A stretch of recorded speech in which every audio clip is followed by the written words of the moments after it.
الحمد لله وكفى والصلاة والسلام على عباده الذين اصطفى اللهم صل على سيدنا ومولانا محمد وعلى آل سيدنا ومولانا محمد وبارك وسلم وصل عليه رب اشرح لي صدري ويسر لي أمري واحلل عقدة من لساني يفقهوا قولي سبحان ربك رب العزة عما يصفون وسلام على المرسلين والحمد لله رب العالمين۔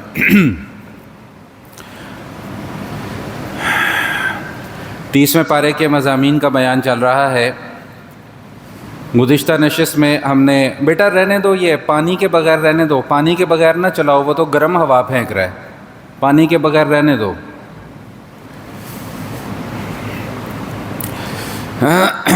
اس سے قبل ہم نے سورۃ القدر کے مضامین کا بیان مکمل کیا تھا۔ سورۃ القدر کے بعد 30ویں پارے کی جو سورت ہے یہ سورۃ البینہ ہے، مشہور سورت ہے۔ لم یکن الذین کفروا من اہل الکتاب والمشرکین منفکین حتی تأتیہم البینہ۔ بینہ کا معنی ہوتا ہے واضح دلیل یا واضح نشانی۔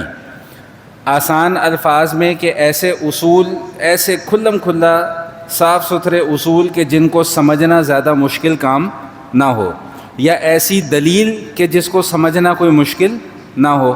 جیسے دن نکلا ہوا ہے، کیوں نکلا ہوا ہے؟ جی سورج نکلا ہوا ہے اس لیے دن نکلا ہوا ہے۔ تو اب یہ ایک ایسی دلیل ہے کہ جس کو سمجھنے کے لیے زیادہ عقل کے گھوڑے دوڑانے کی ضرورت نہیں ہے۔ تو بینہ سے مراد ایسی واضح اصول یا ایسے واضح دلائل کہ جن کو سمجھنا کوئی مشکل کام نہیں ہے۔ یہ صورت بھی مکی صورت ہے اور حضور علیہ الصلاۃ والسلام کے زمانہ ہجرت سے پہلے یہ سورہ مبارکہ نازل ہوئی۔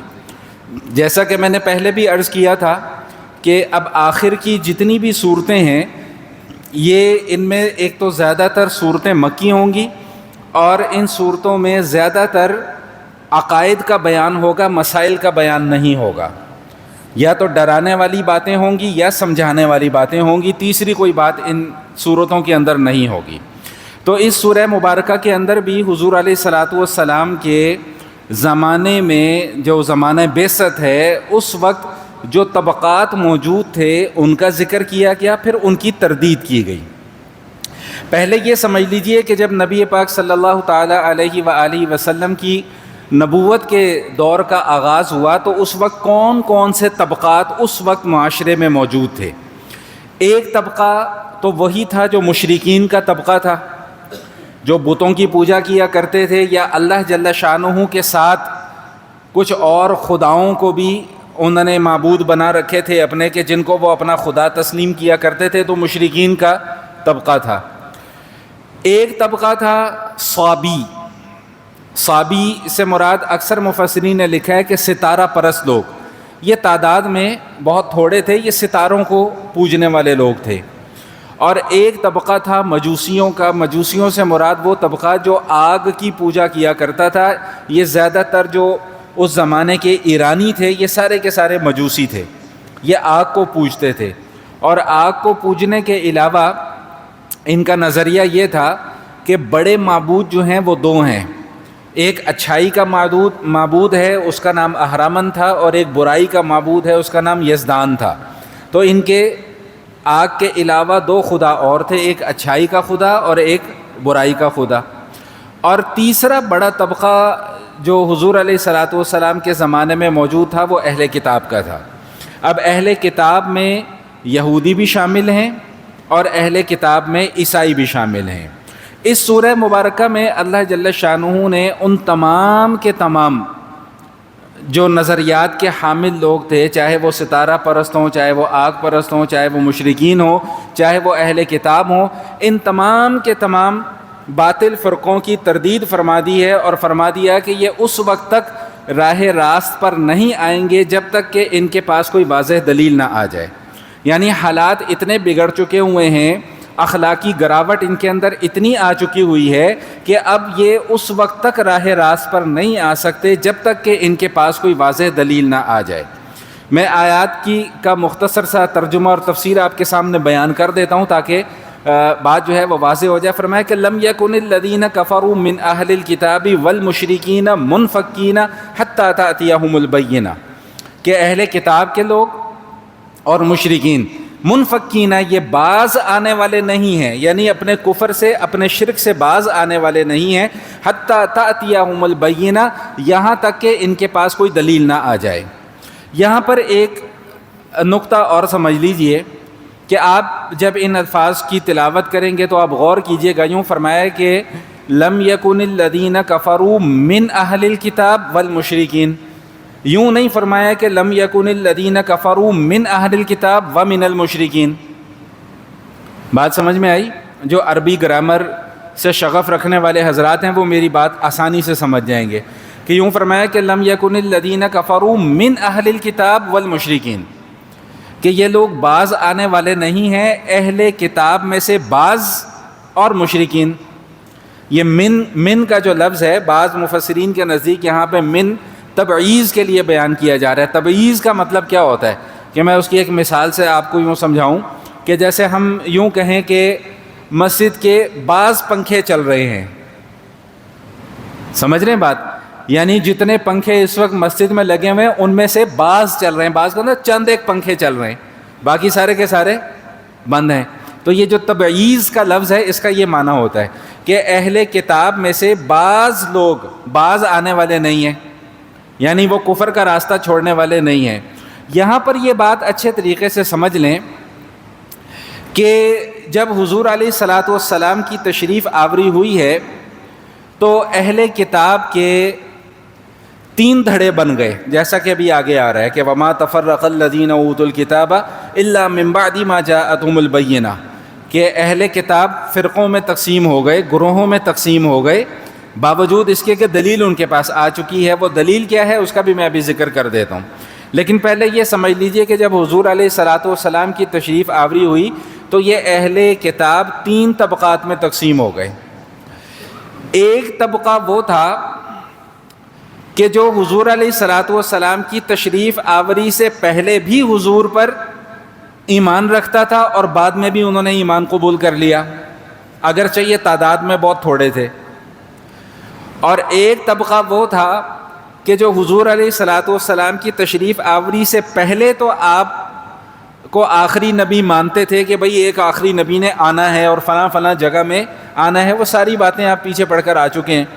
لیکن جب حضور علیہ الصلاۃ والسلام کی تشریف آوری ہو گئی تو پھر حضور علیہ الصلاۃ والسلام کی نبوت کا انہوں نے انکار کر دیا۔ ایک طبقہ یہ تھا، اور ایک طبقہ وہ طبقہ تھا کہ جو نہ پہلے حضور علیہ الصلاۃ والسلام کی نبوت کو تسلیم کرتا تھا، نہ حضور علیہ الصلاۃ والسلام کے آنے کے بعد انہوں نے حضور علیہ الصلاۃ والسلام کی نبوت کو تسلیم کیا۔ تو یہ 3 طبقات حضور علیہ الصلاۃ والسلام کے زمانے میں بھی موجود تھے، جیسا کہ میں نے عرض کر دیا کہ ایک وہ جو پہلے بھی مانتا تھا۔ یاد دیکھیں قرآن کریم میں ان اہل کتاب کے متعلق یہ بیان کیا گیا ہے کہ الذین یعرفونہ کما یعرفون ابناءہم، کہ یہ حضور علیہ الصلاۃ والسلام کو اس طرح پہچانتے ہیں جیسے اپنی اولاد کو پہچانتے ہیں۔ یعنی ان کی پچھلی کتابوں میں نبی کریم علیہ الصلاۃ والتسلیم کی اتنی واضح اور اتنی بڑی بڑی علامات ذکر کر دی گئی تھیں کہ حضور علیہ الصلاۃ والسلام کی تشریف آوری کے بعد ان کو پہچاننا کوئی مشکل کام نہیں تھا۔ تو قرآن یہ گواہی دے رہا ہے کہ یہ اپنی اولاد کی طرح حضور کو پہچانتے ہیں۔ ان کو یہ بھی پتہ ہے، وہ واقعہ آپ حضرات کو یاد ہوگا، آپ نے کتابوں میں پڑھا ہے اور سنا بھی ہے کہ حضور علیہ الصلاۃ والسلام جب بچپنے میں اپنے چچا ابو طالب کے ساتھ شام کے سفر پہ، تجارت کے سفر میں تشریف لے گئے تو ایک راہب نے کیا کہا تھا کہ اس بچے کو واپس لے جاؤ، اگر یہودی اس کو دیکھ لیں گے تو پہچان دیں گے اور خدا نہ خواستہ اس بچے کو کوئی نقصان پہنچائیں گے۔ یعنی اتنی واضح علامات حضور علیہ الصلاۃ والسلام کی ان کی کتابوں میں موجود تھیں کہ وہ ایک 6-7 سال کے بچے کو دیکھ کے انہوں نے پہچان لیا کہ یہ آنے والے وقت میں آخری نبی یہ بچہ بنے گا۔ تو کیا فرمایا کہ الذین یعرفونہ کما یعرفون ابناءہم، یہ حضور علیہ الصلاۃ والسلام کو اس طرح پہچانتے ہیں جس طرح اپنی اولاد کو پہچانتے ہیں، لیکن مانتے کیوں نہیں ہیں؟ حسدا من عند انفسہم، صرف اپنے بغض کی وجہ سے، اپنے حسد کی وجہ سے، اپنے عناد کی وجہ سے۔ اور قرآن کریم ایک دوسری جگہ پر بیان کرتا ہے کہ بغیا بینہم، اپنی ضد، اپنی جھوٹی ضد اور انا کی وجہ سے حضور علیہ الصلاۃ والسلام کی نبوت تسلیم کرنے کو یہ لوگ تیار نہیں ہیں۔ تو قرآن کیا کہہ رہا ہے کہ ان طبقات میں سے کوئی بھی طبقہ اپنے کفر سے اپنے شرک سے باز آنے والا نہیں ہے، حتیٰ تأتیہم البینہ، یہاں تک کہ ان کے پاس کوئی واضح دلیل نہ آ جائے۔ اب قرآن خود ہی بتا رہا ہے کہ وہ واضح دلیل کیا ہے، فرمایا کہ رسول من اللہ یتلو صحفا مطہرہ فیہا کتب قیمہ، بھائی وہ واضح دلیل کون ہے؟ وہ واضح دلیل اللہ کا پیغمبر ہے، رسول اللہ صلی اللہ علیہ وآلہ وسلم ہے، رسول من اللہ یتلو صحفا مطہرہ فیہا کتب قیمہ، وہ تلاوت کرتا ہے پاکیزہ صحیفے، صحیفے سے مراد چھوٹی کتاب۔ مفسرین فرماتے ہیں کہ قرآن کریم کی ہر سورت ایک ایک صحیفہ ہے، یہ 114 صحیفوں پر مشتمل ایک اللہ پاک کا کلام ہے۔ تو کیا فرمایا کہ یتلو، تلاوت کرتا ہے، صحفا مطہرہ، پاکیزہ صحیفے، چھوٹی، یہ 114 صورتیں اس نے تلاوت کر کے سنائی ہیں، فیہا کتب قیمہ، ان صورتوں کے اندر، ان صحیفوں کے اندر واضح اور مضبوط آیات موجود ہیں۔ اب یہاں پر ایک میں بات اور بھی کرنا چاہوں گا جو میں اکثر اپنے بیانات میں دہراتا رہتا ہوں کہ دیکھیں یہاں پر لفظ آیا ہے تلاوت۔ تلاوت کا کیا معنی ہوتا ہے؟ پڑھنا۔ تلاوت کا معنی سمجھنا، بولیں بھائی، نہیں ہے۔ تلاوت کا معنی کیا ہے؟ پڑھنا۔ اب میری اس گفتگو سے کوئی یہ نتیجہ نہ اخذ کر لے کہ مولوی صاحب ترجمہ پڑھنے سے منع کر رہے ہیں، نہیں، منع نہیں کر رہا، لیکن میں اس نظریے کی تردید کر رہا ہوں جو نظریہ ہمارے ذہنوں کے اندر بٹھایا جا رہا ہے کہ جی ایسے بغیر سمجھے قرآن پڑھنے کا فائدہ ہی کوئی نہیں ہے۔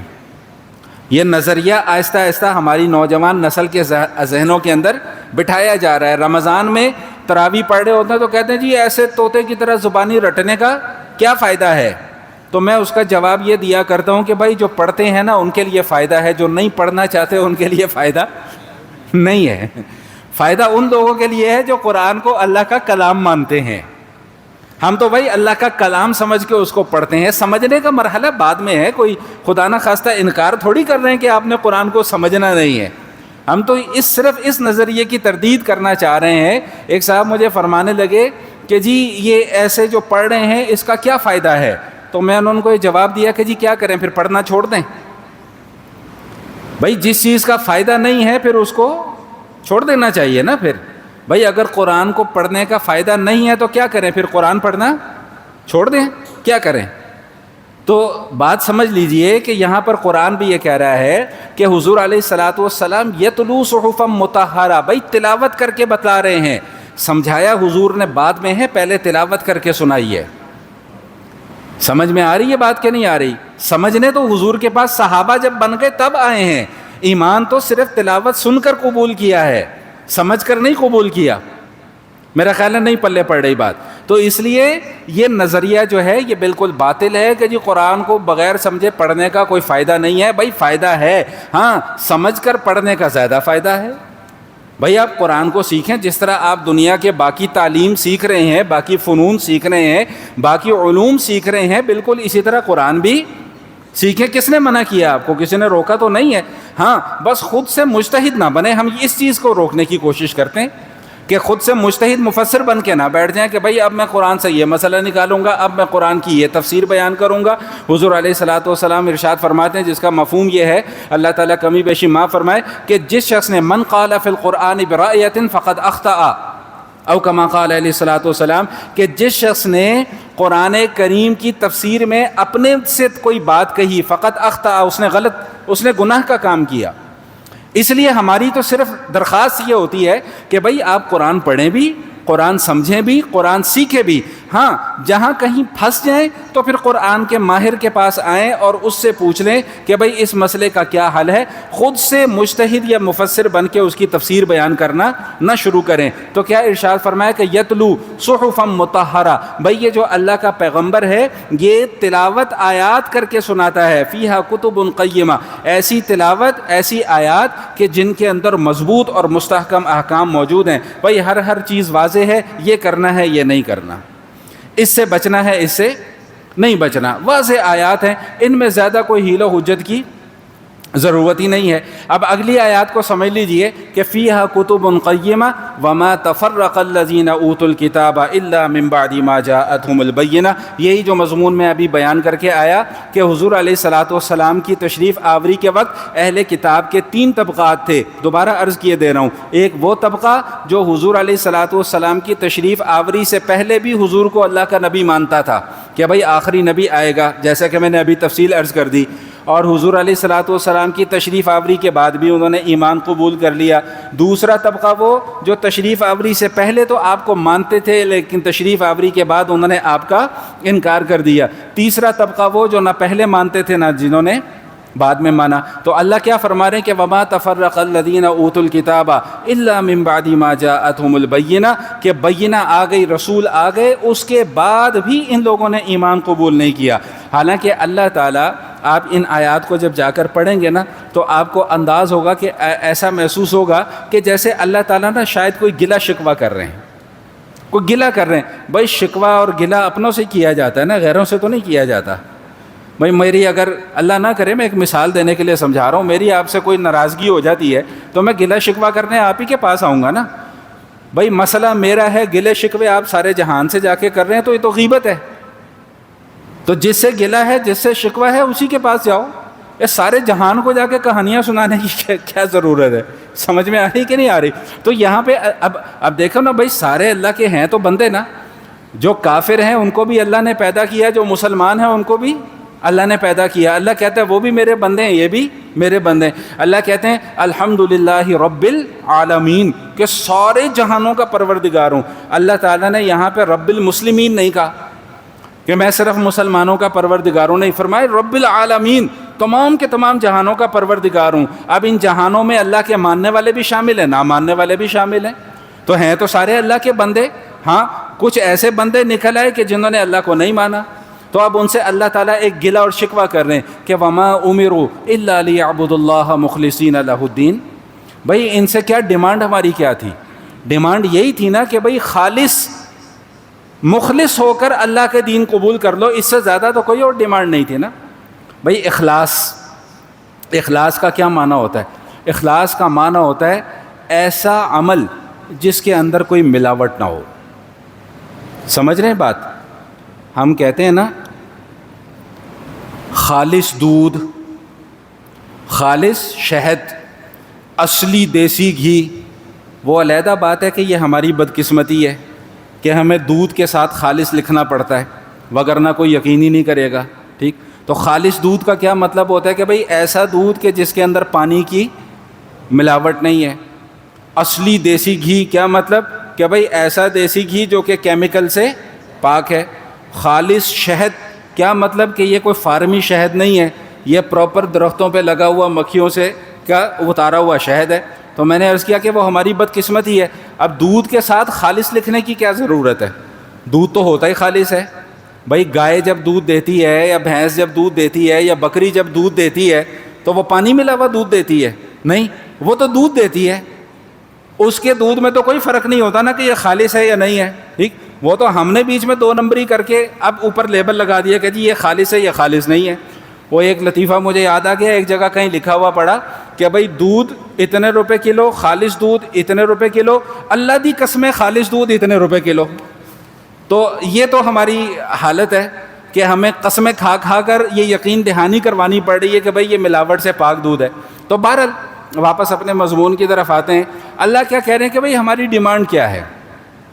ہماری ڈیمانڈ صرف یہ ہے کہ بھئی مخلص ہو کر، خالص ہو کر، بغیر ملاوٹ کے اللہ کا دین قبول کر لو۔ اچھا، آپ حضرات کی دلچسپی کے لیے یہاں پر ایک نقطہ آپ کو میں عرض کروں۔ یہ اللہ پاک نے آپ حضرات کی برکت سے میرے ذہن میں ڈالا، میں نے کسی کتاب میں نہیں پڑھا۔ دیکھیں، اب میرے ساتھ ساتھ چلیے گا، ذرا توجہ رکھیے گا، بات بڑی دلچسپ ہے۔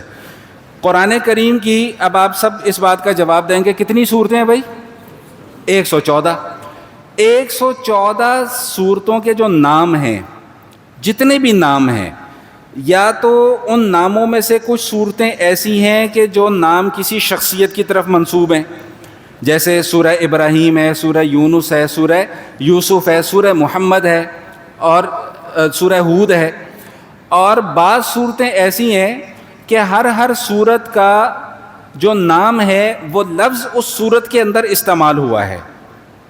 میں نے بہت غور و فکر کیا اس کے اوپر.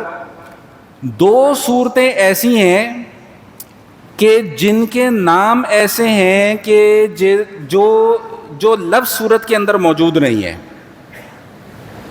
نہیں سمجھ میں آئی بات؟ 2 صورتیں صرف ایسی ہیں کہ جن کے نام ایسے ہیں. بھائی توجہ میری طرف رکھیں, توجہ میری طرف رکھیں. 2 صورتیں ایسی ہیں کہ جن کے نام اس صورت کے اندر موجود. بتا سکتے ہیں کون سی صورتیں؟ جی, ایک تو فاتحہ ہو گئی, دوسری ہے نہیں, توبہ کا تو لفظ آیا ہے. دوسری اخلاص, سورۃ الاخلاص. کون سی صورت ہے؟ قل هو اللہ. پڑھیں, کہیں آتا ہے اخلاص کا نام؟ قل هو اللہ احد اللہ الصمد لم یلد ولم یولد ولم یکن لہ کفوا احد. اخلاص کا نام یہاں پر موجود نہیں ہے. پھر اس صورت کا نام سورہ اخلاص کیوں ہے؟ انشاءاللہ ابھی آگے اس کی تفسیر آئے گی تو وہاں پہ پھر میں دوبارہ یہ بات اور تفصیل کے ساتھ عرض کروں گا. اس صورت کا نام اخلاص اس لیے ہے کہ اس صورت کے اندر خالصتاً توحید بیان ہوئی ہے. قل هو اللہ احد, آپ کہہ دیجئے کہ وہ اللہ, بولیں بھائی ایک ہے. اللہ الصمد, وہ کسی کا محتاج نہیں ہے, سب اس کے. لم یلد ولم یولد, نہ اس کی کوئی بیوی ہے نہ اس کے کوئی ماں باپ ہیں. ولم یکن لہ کفوا احد, اور اس کی کوئی برابری بھی نہیں کر سکتا. تو اس کے اندر خالصتاً توحید بیان ہوئی ہے. تو اس لیے اس سورت کا کیا نام ہے؟ سورۃ الاخلاص. تو اللہ کیا فرمانا ہے کہ وما امروا الا لیعبدوا اللہ مخلصین لہ الدین. بھائی ہماری ڈیمانڈ ان سے صرف اور صرف یہ تھی کہ خالص توحید قبول کر لو, ساتھ کسی مخلوق میں سے کسی فرد کو, کسی شخصیت کو اپنا حاجت روا, اپنا مشکل کشا نہ سمجھو, بتوں کو اپنا مددگار نہ سمجھو. یہی ڈیمانڈ تھی نا, اس کے علاوہ تو اللہ کی کوئی ڈیمانڈ نہیں ہے. اور مفسرین نے لکھا ہے کہ گزشتہ جتنی بھی کتابیں گزری ہیں ان تمام کی تمام کتابوں کے اندر بھی یہی ڈیمانڈ تھی کہ بھائی اللہ کا دین جو ہے وہ خالصتاً قبول کر لو. عمل جب کرو تو وہ خالصتاً اس نیت کے ساتھ کرو کہ بھائی میں اللہ تعالیٰ کی رضا کے لیے یہ عمل کر رہا ہوں, کسی کو دکھانے کے لیے یہ عمل نہیں کر رہا. تو کیا فرمایا کہ مخلصین لہ الدین حنفاء ویقیموا الصلاۃ ویؤتوا الزکاۃ وذلک دین القیمہ. بھائی یکسو ہو جاؤ. حنیف, دین حنیف. دین حنیف کا کیا معنی؟ ایسا دین کہ جس میں پوری کی پوری توجہ اور پوری کی پوری یکسوئی صرف ایک طرف ہو, اور وہ ایک طرف کیا ہے؟ وہ اللہ تعالیٰ کی ذات ہے. وَيُقِيمُ الصَّلَاةَ وَيُؤْتُوا الزَّكَاةَ وَذَلِكَ دِينُ الْقَيِّمَةِ. فرمایا کہ بھئی نماز قائم کرو, زکوٰۃ ادا کرو, یہی اصل دین ہے. اب یہاں پہ ایک نقطہ اور آپ حضرات کو سمجھانے کے لیے عرض کر دوں. دیکھیں, اعمال تو نماز اور زکوٰۃ کے علاوہ اور بھی ہیں. حج بھی ہے, قربانی بھی ہے, روزہ بھی ہے, جہاد بھی ہے, قتال بھی ہے, اور بے شمار احکام اور مسائل ہیں. تو صرف 2 کا ذکر کیوں کیا؟ بھائی قرآن کریم کی تفسیر بیان ہو رہی ہے نا, تو پھر تفسیر کا تو یہی مطلب ہے نا کہ ساری باریکیاں آپ کے سامنے آئیں گی. بھائی صرف 2 اعمال کا ذکر کیوں ہے؟ نماز اور زکوٰۃ کا ذکر کیوں ہے؟ باقی اعمال کا ذکر کیوں نہیں ہے؟ نہیں سمجھ میں آیا سوال؟ یا آ گیا سمجھ میں؟ بھئی حنفاء ویقیموا الصلاۃ ویؤتوا الزکاۃ وذلک دین القیمہ. اللہ کہہ رہے ہیں کہ نماز قائم کرنا, زکوٰۃ ادا کرنا, یہی اصل دین ہے. تو یا اللہ روزہ اصل دین نہیں ہے, حج اصل دین نہیں ہے, قربانی اصل دین نہیں ہے, سب کچھ اصل دین ہے. تو پھر ان صرف 2 کا تذکرہ کیوں کیا؟ تو اس نقطے کو اچھے طریقے سے سمجھ لیں, انشاءاللہ ساری زندگی کام آئے گا. دیکھیں 2 طرح کی عبادات ہیں جو ہم کرتے ہیں. ایک قسم کی عبادات وہ ہیں کہ جس میں ہمارے جسم کی توانائی خرچ ہوتی ہے, ہمارا جسم خرچ ہوتا ہے, جیسا کہ نماز ہے, روزہ ہے. بھئی جسمانی مشقت ہے نا نماز. حج ہے, حج میں دونوں آ گئی, مال بھی خرچ ہو رہا ہے اور جسمانی مشقت بھی ہے. تو 2 طرح کی عبادات ہیں. ایک وہ عبادات ہیں کہ جس میں جسمانی مشقت ہے, اور ایک وہ عبادات ہیں جس میں مالی مشقت ہے, پیسہ خرچ ہوتا ہے. تو یاد رکھیے گا کہ جسمانی مشقت والی جتنی عبادتیں ہیں ان سب میں سب سے افضل عبادت نماز ہے. اور جو مالی عبادات ہیں ان میں سب سے افضل عبادت جو ہے وہ کیا ہے بھائی؟ زکوٰۃ ہے۔ اس لیے اللہ تعالیٰ نے ان دو اعمال کو ذکر کیا، مطلب یہ کہ ان دو اعمال کے ماتحت پورا کا پورا دین آ گیا، پوری کی پوری عبادات آ گئیں۔ بھائی یہاں تک بات سمجھ میں آ گئی کہ نہیں آ گئی؟ مجھے پتہ ہے آپ لوگ بور ہو رہے ہیں، لیکن میں بس مضمون ختم کر کے کہانیاں سنانے کی طرف آ رہا ہوں انشاءاللہ ابھی نا، تو اس لیے ذرا چوکس ہو جائیں۔ اب میں کیا کروں یار، مجھے یا تو آپ لوگوں کو تقریریں کرنا سکھا دو، مجھے تو آتی نہیں، اب میں کیا کروں، میری مجبوری ہے، میں اس مضمون سے آگے پیچھے ہٹ نہیں سکتا۔ تو کیا فرمایا کہ وَذَلِكَ دِينُ الْقَيِّمَةِ، بھائی یہی اصل دین ہے۔ اگلی جو دو آیات ہیں وہ بہت توجہ طلب ہیں۔ فرمایا کہ ان الذین کفروا من اہل الکتاب والمشرکین فی نار جہنم خالدین فیہا اولئک ہم شر البریہ، وہ لوگ جنہوں نے کفر کیا، وہ اہل کتاب میں سے ہوں یا مشرکین میں سے ہوں، کوئی بھی ہوں جنہوں نے کفر کیا، اللہ فرمانے فی نار جہنم خالدین فیہا، وہ جہنم کی آگ میں ہمیشہ ہمیشہ جلیں گے، اولئک ہم شر البریہ، اور فرمایا کہ یہ بدترین مخلوق ہیں۔ یہاں پر میں ایک دو جملے مختصراً عرض کرنا چاہوں گا۔ بھائی دیکھو بات کیا ہے، بات اچھے طریقے سے سمجھ لیں۔ بھائی کفار جو ہے نا وہ بے شک چاند پر پہنچ جائیں، چاہے وہ پوری دنیا کو کیا کر لیں بھائی، مسخر کر لیں، چاہے جتنی مرضی وہ مادی ترقی کر لیں، چاہے جتنی مرضی وہ بلندیوں پر پہنچ جائیں، چاہے مادی اعتبار سے جتنے مرضی بلند مقامات حاصل کر دیں، لیکن اللہ کی نظر میں اللہ کیا فرما رہے ہیں کہ اولئک ہم شر البریہ، بھائی یہ بدترین مخلوق ہیں ہماری نظر میں۔ اس لیے ایک بات اچھے طریقے سے سمجھ لیں کہ جہاں پر کہیں مسلمان اور غیر مسلم کا تقابل آ جائے، وہاں پر کبھی بھی کسی غیر مسلم کو مسلمان پر ترجیح نہ دیں۔ بھائی اچھا برتاؤ رکھیں، اس سے شریعت منع نہیں کرتی، اچھا سلوک کریں، اس سے شریعت منع نہیں کرتی، لیکن مسلمان کے مقابلے میں غیر مسلم کو افضل نہ کبھی بھی تسلیم کریں۔ اللہ کا قرآن یہ کہہ رہا ہے کہ اولئک ہم شر البریہ، جتنی مرضی ترقی کر لیں، جتنی مرضی اچھے کام کر لیں۔ بھائی دیکھیں بات یہ ہے، اچھے کام کرنے کا حکم کس نے دیا ہے؟ بھائی بولو نا بھائی، کیا کروں، بند کر دوں بیان؟ بند کر دیتا ہوں میں، سو جائیں سارے، تھوڑی دیر بعد اٹھ جائیں گے، پھر نماز باقی مکمل کر لیں گے۔ اب کیا کر سکتا ہوں میں، اور کتنا کو زور لگا لوں بھائی؟ 1.5 گھنٹہ لگتا ہے مجھے یہ چھوٹی سی پرچی بنانے میں، کیا کر سکتے ہیں اب؟ تو کیا فرمایا بھائی، کیا بات چل رہی تھی کہ بھائی وہ جتنی مرضی ترقی کر لیں، جتنے مرضی اچھے کام کر لیں، اللہ فرما رہے ہیں کہ اولئک ہم شر البریہ، بھائی ہماری نظر میں وہ بدترین کیا ہیں بھائی؟ مخلوق ہیں۔ آخرت میں ان کے کوئی اچھے کام آنے والے نہیں ہیں۔ اور میں سمجھانے کی کوشش کیا کر رہا تھا کہ اچھے کام، انسانیت کی خدمت کس کے حکم پر کر رہے ہیں؟ کس نے بتلایا ہے کہ بھئی یہ اچھے کام؟ تو جس کا حکم ہے جب اس کو ہی نہیں ماننا تو پھر ایسے کاموں کا فائدہ کیا ہے؟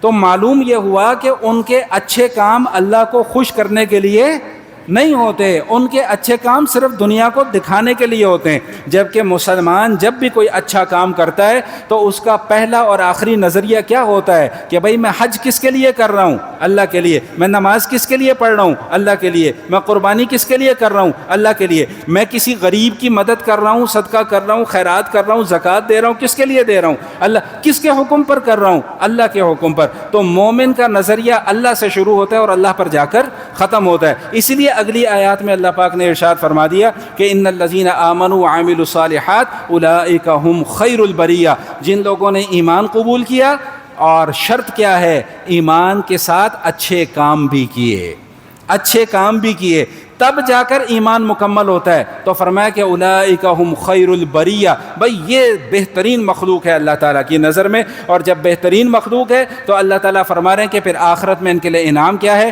کہ جزاؤہم عند ربہم جنات عدن تجری من تحتہا الانہار خالدین فیہا ابدا رضی اللہ عنہم ورضوا عنہ ذلک لمن خشی ربہ۔ بھئی جنت ملے گی، جنت کی نہریں بھی ملیں گی، حوریں بھی ملیں گی، غلام بھی ملیں گے، چاندی کے برتن بھی ملیں گے، سونے کی برتن بھی ملیں گے، پینے کے لیے بہترین مشروب بھی ملے گا، کھانے کے لیے بہترین غذائیں بھی ملیں گی۔ لیکن ان سب سے بڑھ کر جو نعمت وہاں پر میسر آنے والی ہے نا، وہ پتہ ہے کیا ہے؟ وہ ہے رضی اللہ عنہم ورضوا عنہ، کہ اللہ ان سے راضی ہو گیا اور وہ اللہ سے راضی ہو گئے۔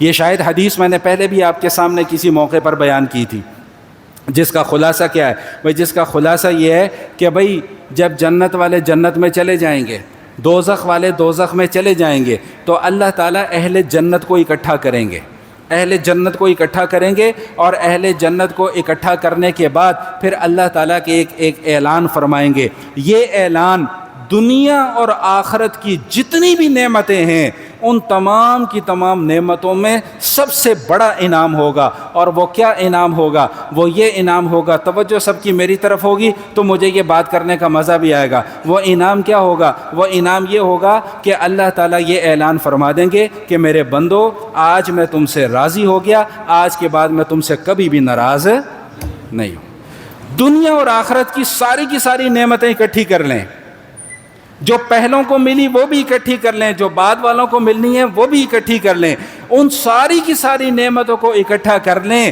اس کے باوجود یہ اللہ تعالیٰ کی جو رضامندی کا اعلان ہے، یہ ان ساری کی ساری نعمتوں میں سے سب سے بڑا انعام ہے۔ اور آخری ایک جملہ ارشاد فرما دیا، بھائی یہ دروازہ کھول دو یار، میں ڈسٹرب ہو رہا ہوں، یہ دروازہ ذرا کھول دیں، ذرا تھوڑا سا زور لگا کے۔ مولوی صاحب پہلے ہی کھول دیا کریں دروازہ، نہیں کو ٹھنڈ نکل کے باہر بھاگ جائے گی یہاں سے۔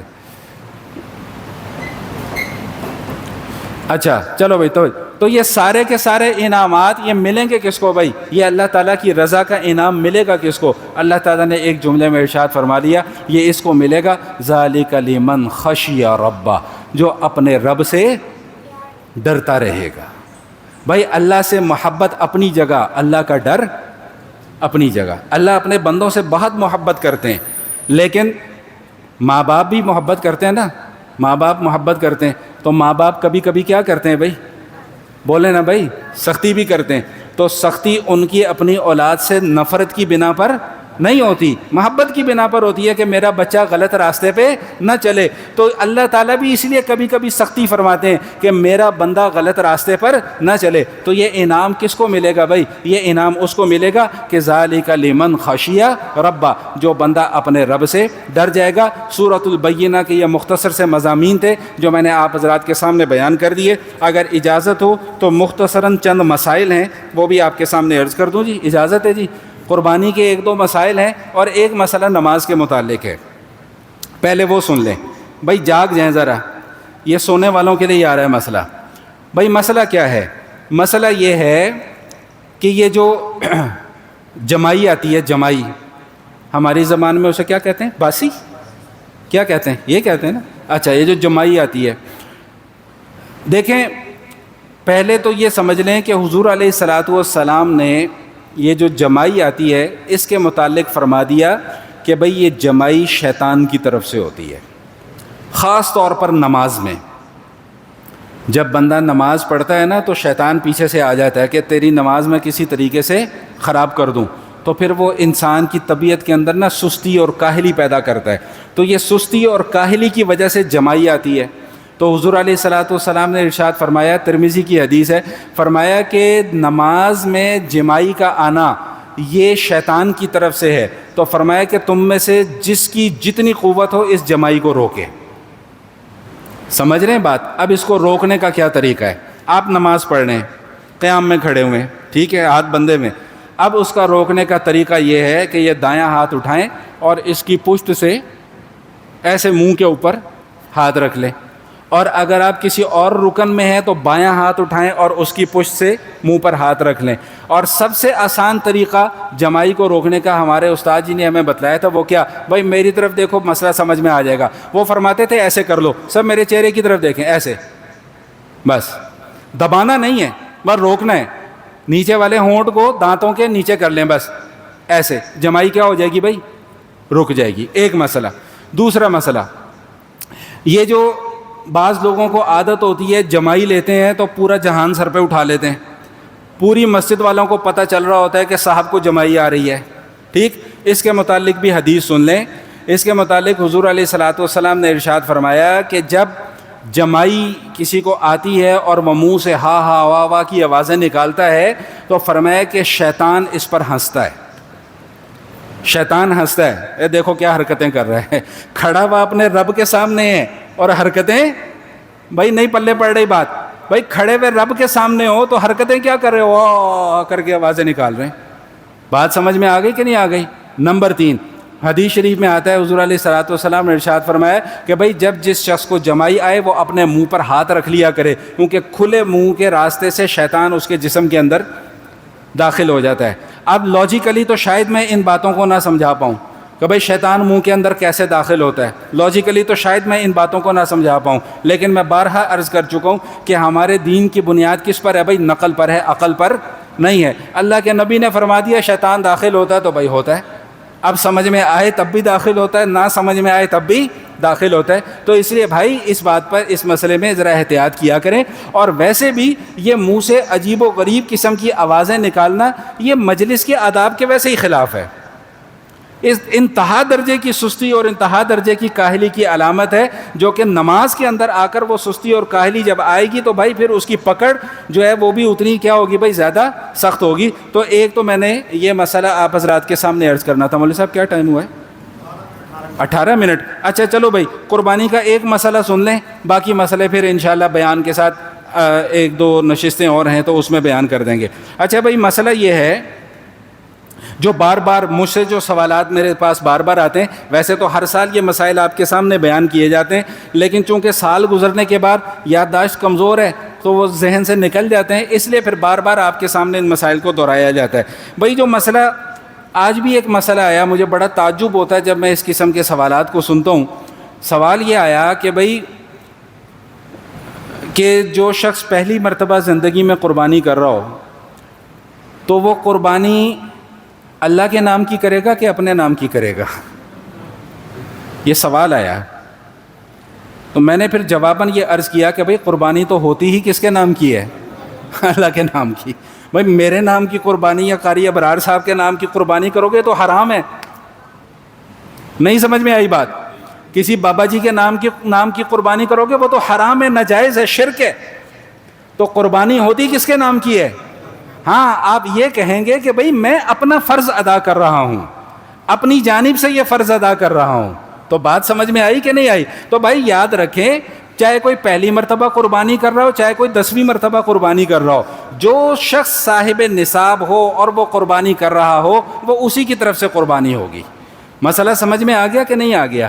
اسی سے متعلق ہے ایک اور مسئلہ، جس غلط فہمی میں ہر سال ہماری اکثریت اپنی قربانیاں خراب کرتی ہے. مانتے ہیں نہیں، مسئلہ پوچھنے آ جائیں گے لیکن مانتے نہیں ہیں. نتیجہ کیا نکلتا ہے کہ قربانی خراب. اب مسئلہ کیا ہے؟ یہ بڑے سالوں سے یہ بات چل رہی ہے کہ گھر کے 5 افراد ہیں، 4 بیٹے ہیں، ایک ابا جی ہے، فرض کر لیں. وہ چاروں بیٹوں نے اور ابا جی نے 20-20 ہزار روپے ملائے. چلو 20 ہزار نہیں، 15-15 ہزار روپے ملائے. تو 15 کو 5 سے ضرب دیں، کتنے پیسے ہو گئے؟ 75، 75. اب وہ 75 کا ایک بکرا خرید کے لے آئے. ٹھیک، عید والے دن قربانی بھی کر دی. اب وہ بیچارے یہ سمجھ رہے ہیں کہ ہم سب کی طرف سے قربانی ہو گئی. تو یاد رکھیے گا کہ وہ کسی ایک کی طرف سے بھی قربانی نہیں ہوئی. بھائی بکرا ہو، بکری ہو، دمبا ہو، دمبی ہو، چھوٹا جانور ہو، پیڈو ہو، تو ان کی قربانی صرف ایک فرد کی طرف سے ہو سکتی ہے. آپ نے بے شک 5 لوگوں نے مل کر خرید لیا، لیکن اس کی نسبت کسی ایک کی طرف کریں کہ بھئی یہ آپ کی طرف سے قربانی ہو رہی ہے. ابا جی یہ آپ کی طرف سے قربانی ہو رہی ہے. ابا جی کہیں ہاں کہ یہ میری طرف سے قربانی ہو رہی ہے، پھر تو درست ہے. لیکن اگر یہ سمجھ رہے ہیں کہ یہ ہم 5 کی طرف سے قربانی ہو گئی تو یاد رکھیے گا کہ وہ سب کی قربانی کیا ہو گئی بھائی؟ ضائع ہو گئی. مسئلہ سمجھ میں آ گیا؟ بڑا جانور لے لیں، بڑے جانور میں زیادہ سے زیادہ 7 حصے دار شریک کر سکتے ہیں آپ. اچھا یہاں پہ بھی ایک مسئلہ ہے جو لوگوں کو سمجھ میں نہیں آ رہا. بھائی بڑے جانور میں 7 حصوں کا مطلب یہ ہوتا ہے کہ میکسیمم 7 حصے اس میں ہو سکتے ہیں، 8واں حصہ نہیں ہو سکتا. یہ مطلب نہیں ہے کہ 7 سے کم نہیں ہو سکتے. بھائی اگر 3 لوگ مل کر جانور خرید لیتے ہیں، بڑا جانور خرید لیتے ہیں، تو اب اس گوشت کے 3 حصے ہوں گے، مسئلہ ختم. اگر 4 لوگ مل کر خرید لیتے ہیں تو اب اس سارے کے سارے گوشت کے کتنے برابر حصے ہوں گے بھائی؟ 4. اور پیسے بھی اتنے ہی آئیں گے سب کے حصے میں. اگر 5 لوگ خرید لیتے ہیں تو 5 حصے، 6 لوگ خرید لیتے ہیں تو 6 حصے، 7 لوگ خرید لیتے ہیں تو پھر ہاں اب 8واں حصہ جو ہے وہ اس کے اندر شامل نہیں ہو سکتا. تو یہ چند مسائل تھے جو میں نے عرض کر دیے. باقی انشاءاللہ بشرط زندگی آئندہ نشست میں. وآخر دعوانا الحمدللہ رب العالمین. مجھے بتاؤ.